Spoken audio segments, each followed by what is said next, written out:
Peuple de Dieu, nous vous saluons dans le nom précieux de Jésus-Christ de Nazareth. Ce matin, nous bénissons le Seigneur encore pour sa grâce renouvelée dans notre vie. Ce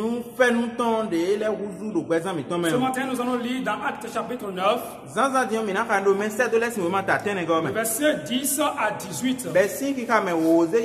Actes chapitre 9, verset 10 à 18. Nous lisons la parole de Dieu. Or, il y avait à Damas un disciple nommé Ananias. Le Seigneur lui dit dans une vision: Ananias. Il répondit: Me voici, Seigneur. Et le Seigneur lui dit: Lève-toi, va dans la rue qu'on appelle à droite, et cherche dans la maison de Judas un homme appelé Saul de Tarse. Car il prie, et il a vu en vision un homme du nom d'Ananias, qui entrait et qui lui imposait les mains, afin qu'il recouvre la vue.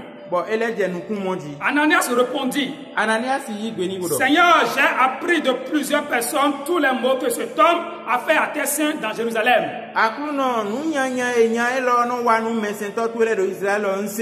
Et il a ici des pouvoirs de la part des principautés sacrificateurs pour lier tous ceux qui invoquent ton nom. Mais le Seigneur lui dit: Va, car cet homme est un instrument que j'ai choisi pour porter mon nom devant les nations, devant les rois, devant les fils d'Israël. Et je lui montrerai tout ce qu'il doit souffrir pour mon nom. Ananias sortit, et lorsqu'il fut arrivé dans la maison, il imposa les mains à Saul en disant: Saul, mon frère, le Seigneur Jésus, qui t'est apparu sur le chemin par lequel tu venais, m'a envoyé pour que tu recouvres la vue et que tu sois rempli du Saint-Esprit. Au même instant, il tomba de ses yeux comme des écailles, et il recouvre la vue. Il se leva et fut baptisé. Seigneur, nous te bénissons, nous te rendons toute la gloire. Nous te disons infiniment merci pour cette grâce que tu nous donnes encore ce matin. Nous remettons la direction entre tes mains. Que le Saint-Esprit conduit toutes choses. Tous ceux qui nous écoutent actuellement, Seigneur, qu'ils soient vraiment connectés à toi au nom de Jésus. Que nous soyons dans le même esprit. Au nom de Jésus, nous avons prié. Mes chers frères et sœurs dans le Seigneur, pouvez-vous imaginer un jour aimer une personne qui vous a angoissé, torturé, maltraité au point de l'appeler un frère? C'est le cas de Saul de Tarse. Après avoir rencontré Christ, lui qui était persécuté appartient désormais à Jésus-Christ. C'est fort de ce mystère que je vous propose comme thème de ce message dominical. Quand le persécuteur devient un frère. Quand le persécuteur devient un frère. Après la lecture de notre texte de base, une déclaration du verset 17 qui dit: Saul, mon frère, a bouleversé et touché mon cœur. Situons un peu dans notre contexte. Il y a un homme qui s'appelle Ananias. Il ne s'agit pas ici Ananias, mari de Saphira, et non le souverain sacrificateur. mais et non le souverain sacrificateur. Mais il s'agit ici d'Ananias, le disciple du Seigneur, qui habite dans la ville de Damas. Et Dieu le connaît très bien. Dieu sait qui est cet Ananias. Ananias est un homme de prière et un disciple du Seigneur. Et également, Ananias connaît aussi très bien Saul de Tarse. Et les chrétiens de Damas aussi savent qui est Saul. Ces chrétiens sont même au courant de la lettre de recommandation qui avait pour but principal de lier tout ce qui évoque le nom de Jésus.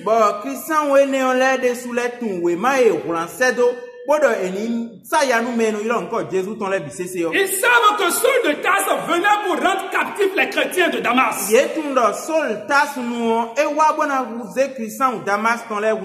Selon les chrétiens de Damas, c'est Saul de Tarse ne vient pas dans la ville bien qu'il avait appris ce qui s'est passé sur Saul de Tarse.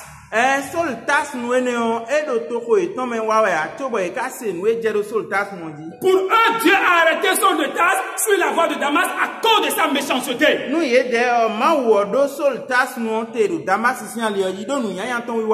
Tout en oubliant la révélation que Saul a reçue de Dieu. Ils ont oublié que Saul de Tarse s'est déjà donné sa vie à Jésus. Et Dieu a changé la vie de Saul de Tarse. Mes chers frères et sœurs dans le Seigneur, Dieu a la capacité de voir notre devenir plus que notre passé.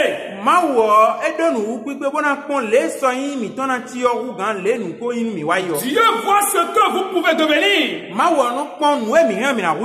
J'aimerais dire à tous ceux qui m'écoutent ce matin, peut-être vous avez vos yeux fixés sur votre passé.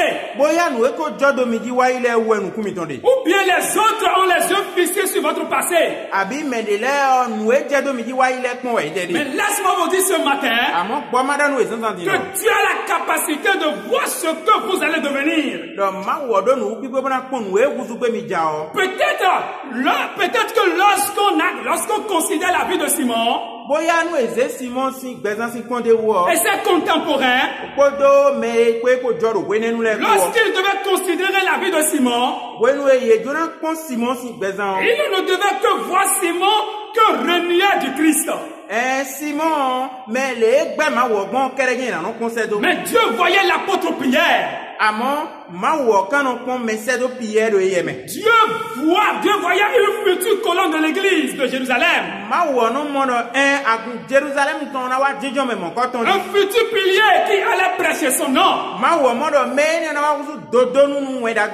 Certainement les contemporains de Jacob me voyaient comme Jacob un trompeur. Ils voyaient Jacob comme un usurpateur. Mais Dieu voyait le père de 12 tribus d'Israël. Certainement les contemporains de Saul de Tarse et les chrétiens de Damas ne voyaient certainement que Saul de Tarse persécutait de l'église.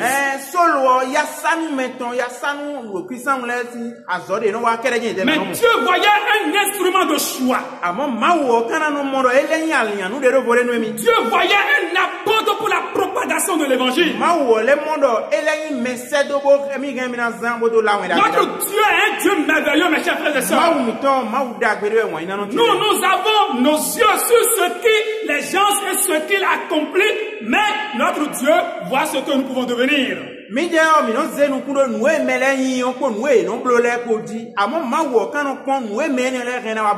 Et je vois que cela est une chose extraordinaire. Revenons à Ananias, mes chers frères et sœurs. Je disais qu'Ananias est un homme de prière. Et à cause de son intimité avec Dieu, il a reçu un message d'aller imposer les mains à Saul de Tarse. pour qu'il soit guéri. Ananias était vraiment branché, relié à Dieu. Et Dieu connaissait l'agré de celui qui était prêt à faire sa volonté. Dieu connaît l'agré de celui qui allait être prêt pour aller voir ce persécuteur de l'église.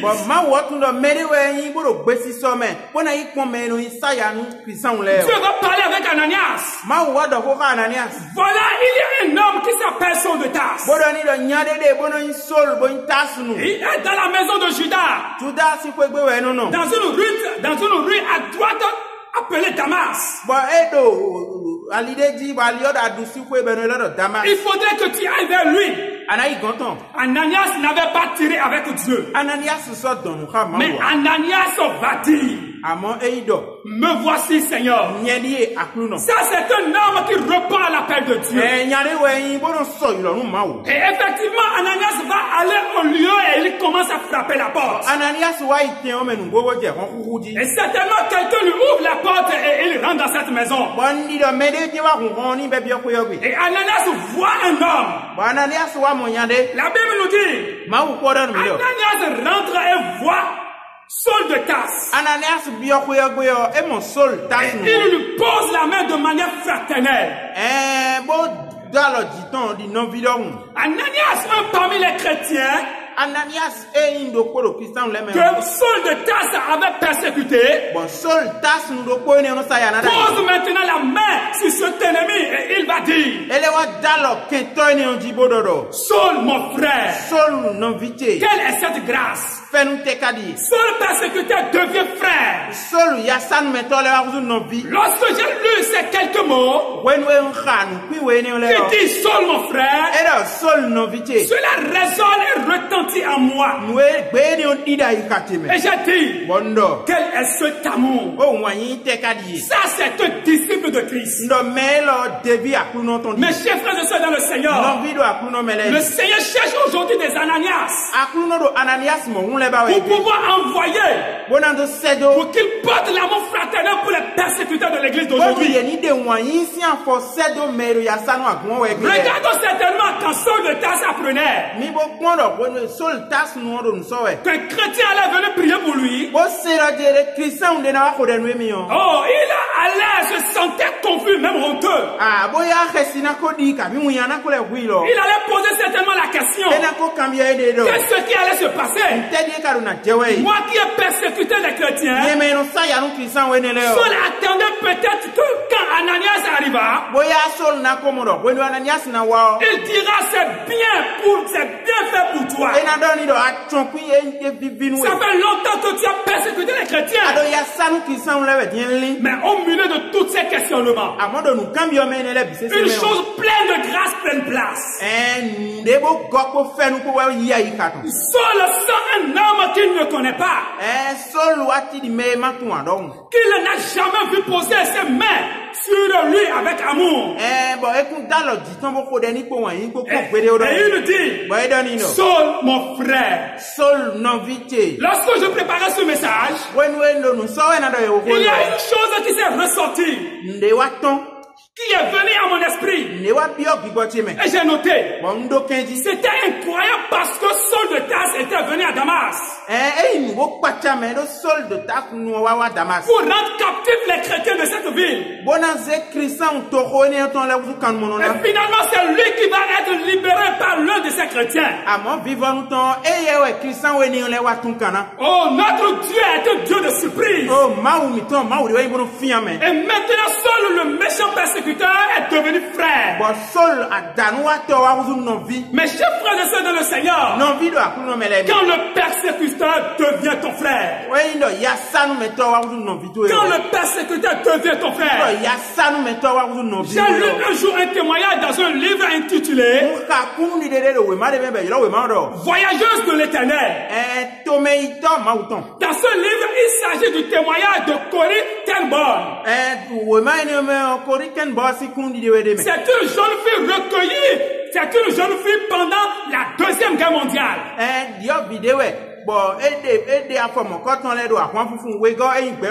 Elle recueille des enfants juifs. Et Ils ont caché des enfants juifs. Mais malheureusement un jour, ils ont été dénoncés. Et là, on les a pris en captivité. Elles ont été amenées dans ce camp de concentration. Et là, elles sont dans ce camp avec toute l'humiliation. Elles étaient parfois de passer nues devant les soldats. Elles étaient maltraitées, mal nourries. Et puis sa jeune sœur va mourir à cause de mauvais traitements. Et puis quand la deuxième guerre va finir, elle va avoir la libération. Cette jeune fille était vraiment une chrétienne engagée. Va passer maintenant son temps à aller dans les églises pour annoncer un message de libération. Un message de grâce. Un message de pardon. Et après avoir fini un jour de prêcher sur le pardon, sur la grâce, un monsieur s'approchait d'elle. Elle la reconnaît. C'était un des soldats cruels qui l'avait maltraité pendant qu'il était dans le camp. Le soldat lui dit: vous avez bien prêché, et votre témoignage sur votre passé m'a poussé à vous demander pardon. Car j'étais aussi un des soldats qui vous avez maltraité. Mais gêné, embarrassé, se rappelant de tous les torts lui causant par ce soldat, elle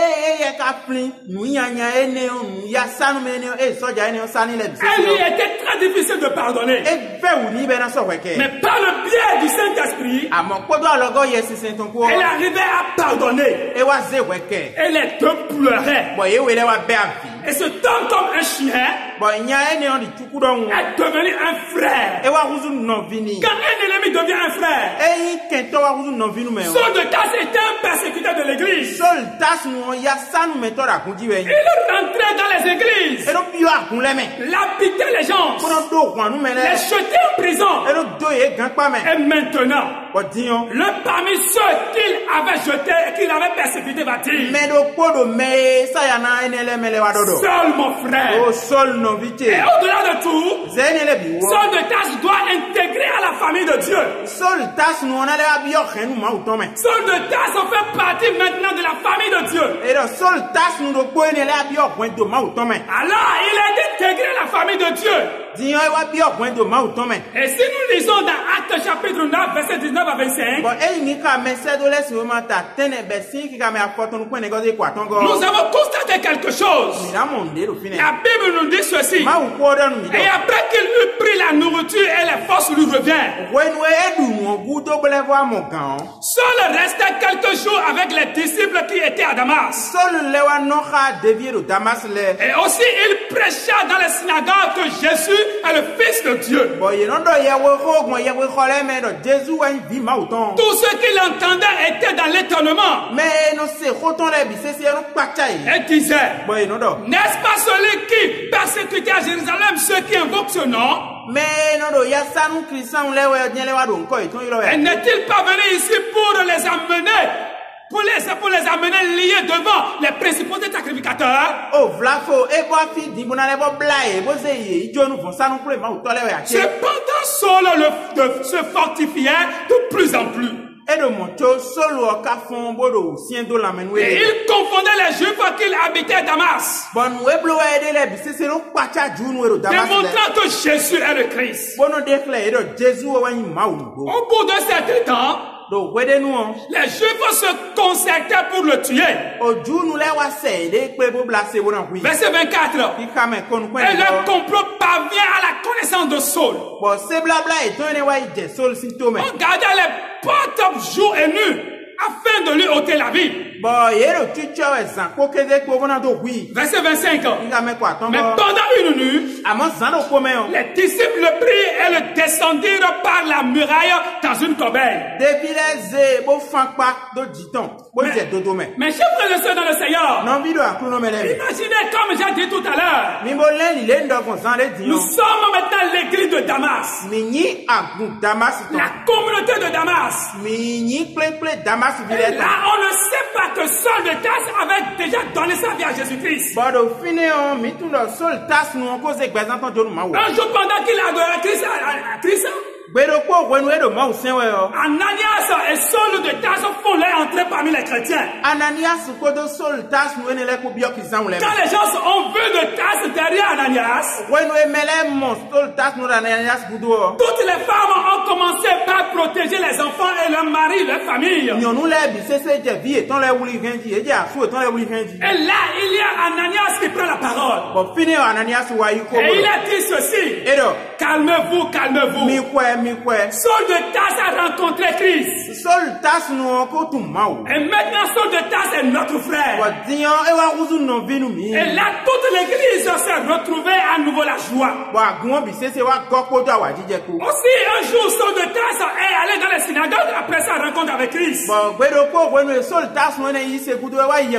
Quand il entrait, tous les chefs religieux sont contents.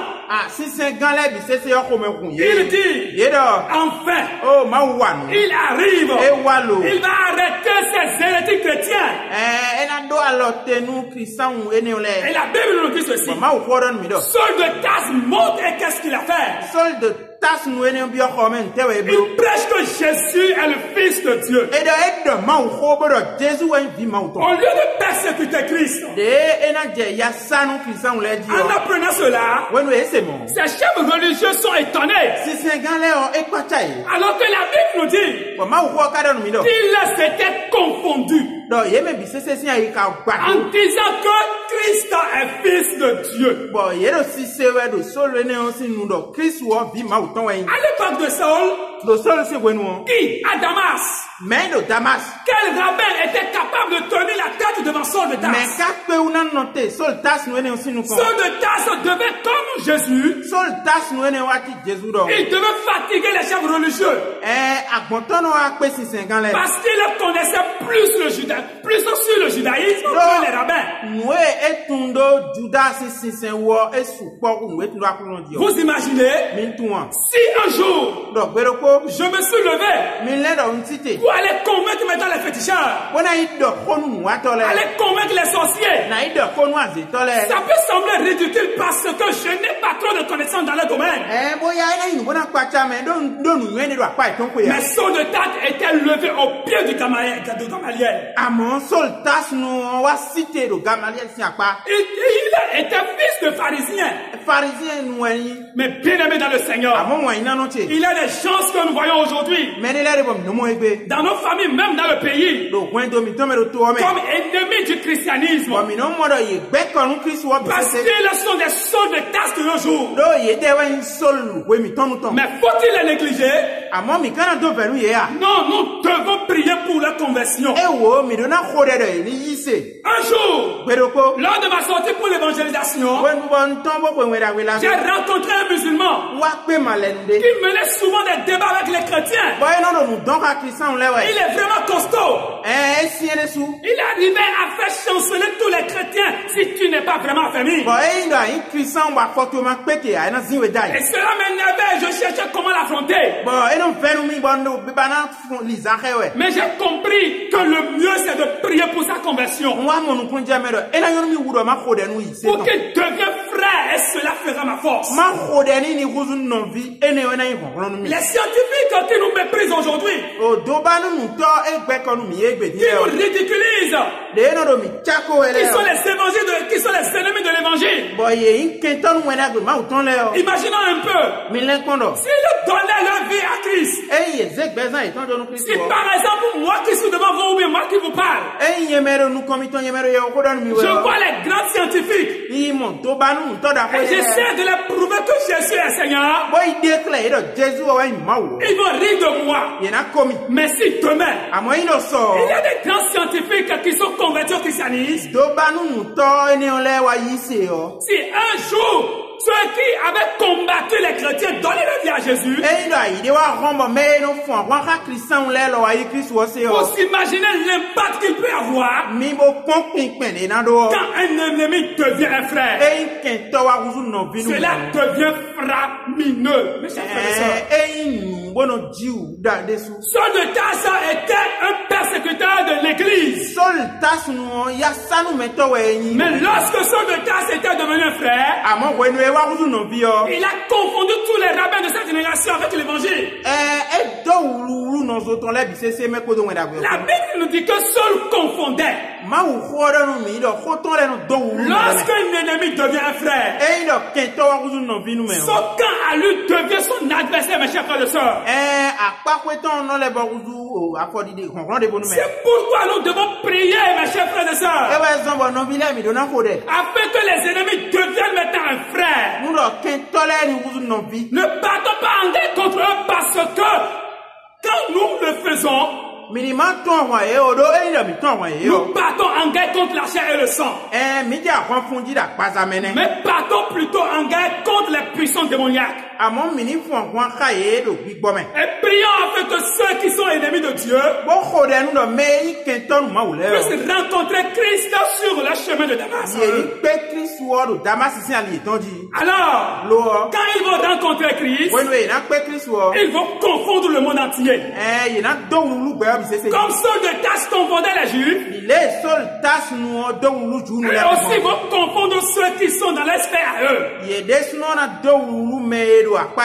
Alors, comme les chrétiens de Damas, mes chers frères et sœurs, prenez soin de Tarse, car la Bible dit. Il prenait soin de Saul de Tarse. Nous sommes aussi appelés aujourd'hui à prendre soin les uns des autres. Car la Bible nous dit ceci. Consolez-vous donc. Édifiez-vous. Accueillez-vous. Exhortez-vous et aimez-vous les uns les autres. Lors de la même manière que Saul de Tarse a intégré la famille de Dieu, et les disciples de Damas étaient avec lui, prenez soin de lui. Prenez soin de lui. Nous aussi, nous devons emprunter les mêmes pas que ses disciples. Car la Bible nous dit qu'à un moment où les chefs religieux complétaient contre Saul de Tarse, pour le faire tuer, c'est les chrétiens qui l'ont protégé dès qu'il était leur ennemi. Mes chers frères et sœurs dans le Seigneur, il est temps de chercher la conversion de nos ennemis. La conversion de nos persécuteurs. Que le Seigneur les rencontre. Ils donnent la vie à Jésus. Car ils ont une grande mission à accomplir dans la propagation de l'évangile. Quand le persécuteur devient un frère, c'est vraiment une force pour l'église. Mes chers frères et sœurs dans le Seigneur, devenons ceux qui vont porter l'amour fraternel pour ceux qui persécutent l'église d'aujourd'hui. Et que le Seigneur nous bénisse. Nous allons élever la voix, nous allons dire Seigneur, rencontre les sorts de Tarse de nos jours. Tous ceux qui persécutent ton église, Seigneur. Rencontre-les, Seigneur. Seigneur, rencontre-les sur leur chemin de Damas. Prie comme ça au nom de Jésus. Seigneur, rencontre les sorts de Tarse de nos jours. Ceux qui persécutent ton église. Seigneur, rencontre-les. Seigneur, fais venir maintenant dans ton royaume. Et que la gloire te revienne. C'est au nom de Jésus nous avons prié. Amen. Amen.